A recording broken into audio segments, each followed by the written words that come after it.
This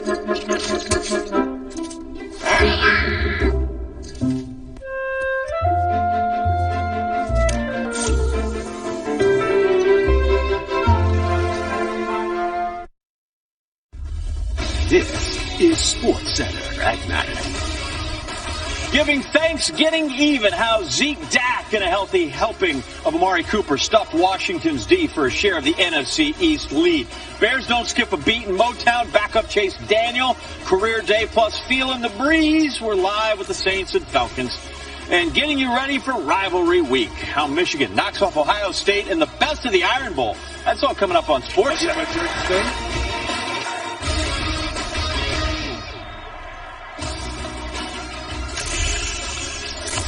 SportsCenter is on TV. John and John on Thanksgiving Day, and a small confession, I've eaten too many potatoes. Dallas Cowboys, though, they have a little starch in them now after the last 3 weeks. Potatoes, grains, sugar, carbs, salads to the enemy, John. We've been over this. Fat and protein power us, and the Cowboys are clearly keto right now. Eggs, meat, butter, fish equals win. Butter, real butter, not that fake stuff, not that crock. All right, here we go. Dak and Zeke. Zeke is playing like the best back in football again. Another good day. 26 rushes, 121 yards, that touchdown. Also caught 5 passes as well. And he's in a giving mood. It's that time of the year. Don't forget, you go to the grocery store, you pick up your meat and your fish and your eggs, and you also on the way out, you throw a little money, little cabbage into the Salvation Army tub. And remember back in December 2016, this is one of the best sellies of recent NFL memory, disappearing into the Salvation Army tub. All right, there's Zeke. We mentioned running the ball well again. 3rd straight game with 100 rushing yards. That's tied for the second longest streak of his career. Colt McCoy gets the start with Alex Smith's awful injury last week. McCoy trying to get something done, and that's some nice sauce right there to Vernon Davis. That would tie the game at that juncture. McCoy, 24 of 38 in this game. Got a couple of touchdown passes. Next gen. Davis reached a max speed of 21 miles an hour as a human. Highest top speed by a tight end in any reception over the last 3 seasons. That's impressive. All right, 3rd quarter now. Dak. Amari Cooper, and all it takes is one dude falling down, and there goes Cooper. That's worth a 1st-round pick. Jerry it. And then, Markelle Fultz, he's just trying to enjoy Thanksgiving. He's, and we got dudes in the football game imitating his unfortunate free throw. But Markelle, great sense of humor. He took the Snapchat after seeing Cooper's celly, and he was okay. Took it very well. We're rooting for you, Markelle. You get better, get your mind right, and start making them again. All right, second helping time. It's a game now, late 3rd quarter, 17-13. Dak, and here we go again. Amari Cooper. Not only was this the longest catch of Cooper's career, it was the longest pass play in the NFL this season, longest pass of Prescott's career, and the longest by a Cowboy since Troy Aikman and Jason Tucker in January of 2000. How about those Cowboys? Hall of Famer Bob Hayes has the longest touchdown catch by a Cowboy, 95 yards from Dandy Don in 1966. Dorsett had a 91-yarder from Staubach in 1978. So Amari looking good with that reception, and the Cowboys looking good. 8 catches for Cooper, 180 yards. One of the best plays of Dak Prescott's young career. I mean, this is an amazing effort running the ball into the end zone.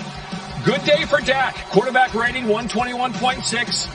He was 21 for 31, and of course that run right there, very impressive on the touchdown. Scrambled for 34 yards on this 5-yard run. Cowboys, first place in the NFC East. They own the division record tiebreaker with the Redskins. They've won 3 straight after starting 3-5. Mentally tough. But the mental toughness of our team was outstanding. Handling some different guys being out of the lineup and guys just going in and playing. It wasn't perfect by any means. We have so much work to do to get better. But I thought our guys fought hard and did what we needed to do to win. We're definitely having fun, and we played our tails off today. But we got enjoy this, and then we got to go and get ready for the Saints. Everyone jumped off the bandwagon, of course, at 3-5, and you expect that. But I can tell you who didn't doubt ourselves, who didn't think that we could do this or didn't think that we had the team is everybody in that locker room. And that's all that really matters. So as long as we locked arms, we stayed tight, we knew we could do this and we can do more. So that's the only thing that matters to us, and we're going to continue trying to get better. Get on the bandwagon. Pipe the poop right out of your house.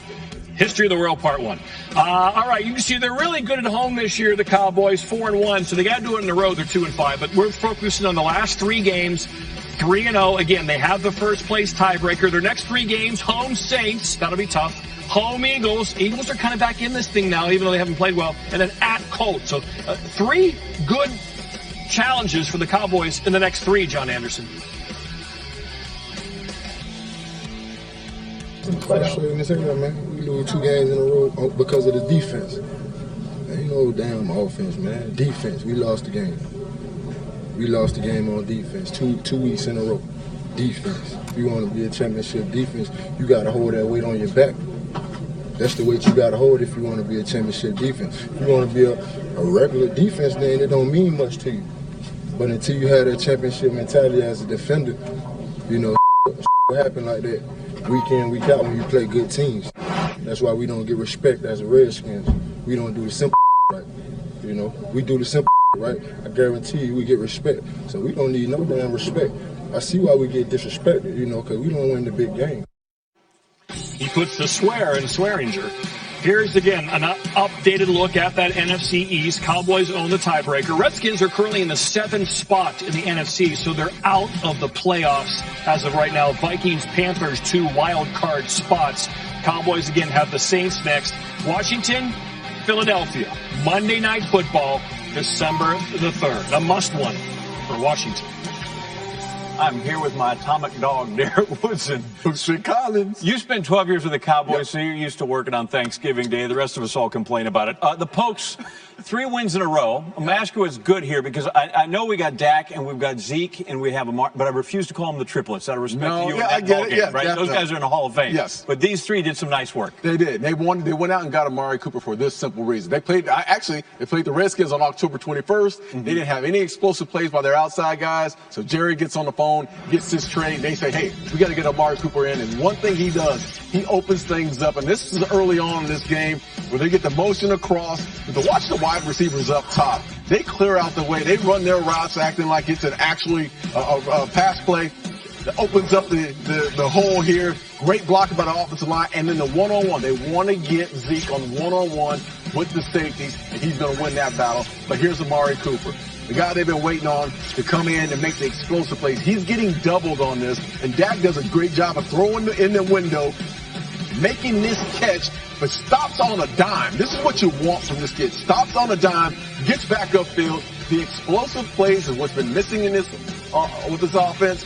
The amount of being able to get separation is what they got in this situation. And Amari Cooper played his off this week. Right. I should say it that way. But he played really well, right? And so now when I have Cooper and I have Ezekiel Elliott, then I allow Dak to kind of play within himself, and he can make some plays himself, but he doesn't have to make all the plays. Yeah, he doesn't. I mean, and Zeke is the guy. Zeke is the guy that makes the engine go, and Dak's the guy that can, off the play action, the short passing game, create some things with his legs, but he didn't have to carry the weight of this entire offense because he has Amari Cooper and Zeke on there. And let's quickly touch on the other side, because Washington still's got a share of the lead, but they feel like they are trending the wrong direction here. Yeah, well, the injuries to Alex Smith has really hurt them. They have 3 injuries up front on the offensive line. They've had a lot of injuries on both sides of the ball. They're not going to play. They're not playing up to their capabilities because of the personnel that they have right now. But listen, they're still in it. They're 6-5. They're tied with the Dallas Cowboys. The NFC East is wide open. Anyone can win the East. Wide open, and the Cowboys certainly will get a test to the next one when they play the Saints. Woody dominates, and he'll be around later when that Saints game with the Falcons finishes up.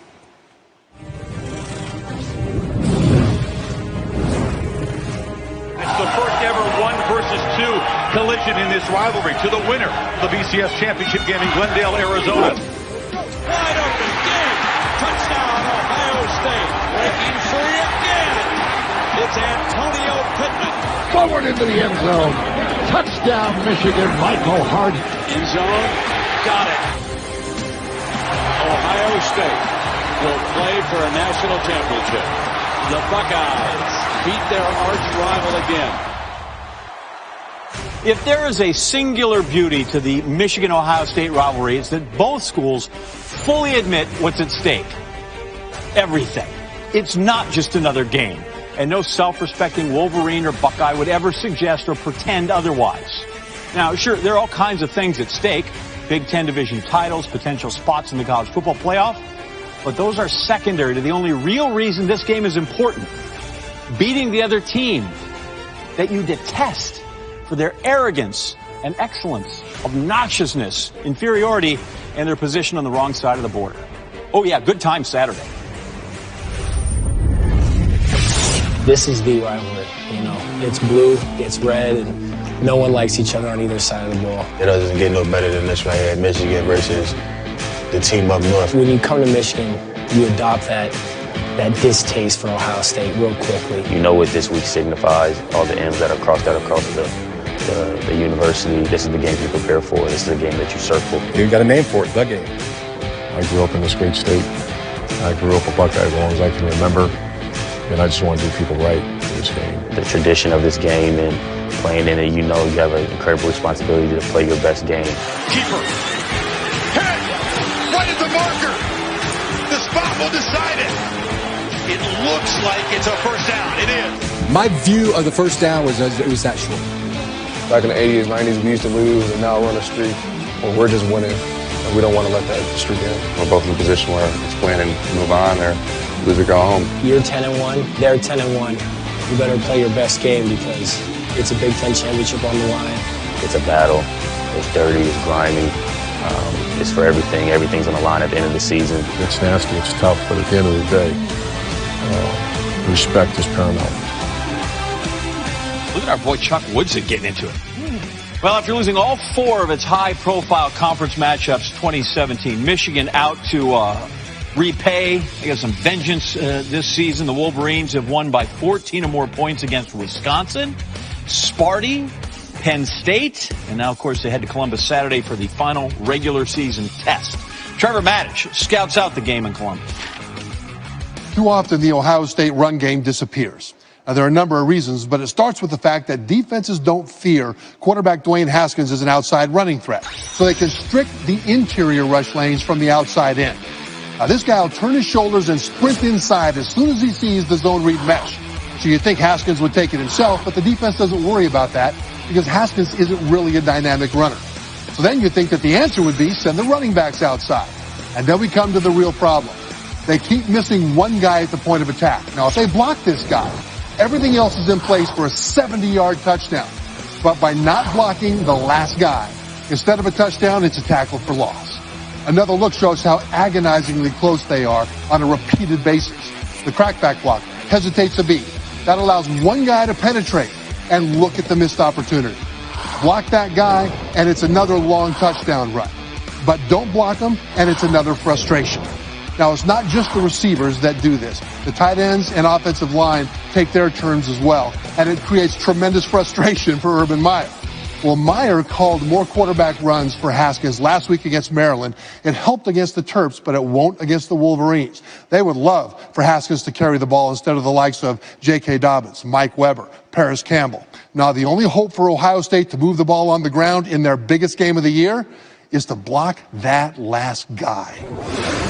Thank you, Trevor.